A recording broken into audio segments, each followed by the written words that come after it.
আজ আমাদের নতুন জায়গাতে চলে এসেছি।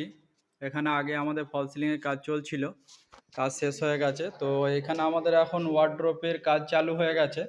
আপনারা দেখুন, আশা করি আপনাদের ভালো লাগবে। পুরো স্টার্টিং থেকে আপনাদের দেখানোর চেষ্টা করছি, আর ডেলি আপনাদেরকে আপডেট দেব যে এখানে আমাদের যে ইন্টেরিয়ার ডেকোরেশনের যে কাজ চলছে প্লাস্টিক পিভিসি বোর্ডের। আমি পিন্টু মণ্ডল।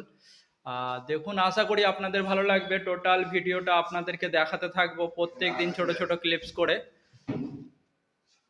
এখানে যে ওয়ার্ড্রোবটা হচ্ছে, ওয়ার্ড্রোব কাম ড্রেসিং টেবিল, টোটালটাই আমাদের এখানে কাজটা করা হচ্ছে। পুরো কমপ্লিটে পর্যন্ত আপনাদেরকে দেখাতে থাকবো যে কিভাবে কি কাজ করা হয়েছে না হয়েছে। আর এখানে যে আমাদের ফল সিলিং এর কাজটা আগে হচ্ছিল, তো আর আমাদের পুরোপুরি ফল সিলিং এর কাজটা আমাদের এখানে কমপ্লিট হয়ে গেছে। আমাদের এখানে 3টে রুমের কাজ আছে, মডুলার কিচেন আছে, ওয়ার্ড্রোব আছে, বেড আছে, টিভি ইউনিট আছে, স্টাডি টেবিল আছে, সমস্ত কিছু আপনাদেরকে পার্টে পার্টে দেখাতে থাকবো।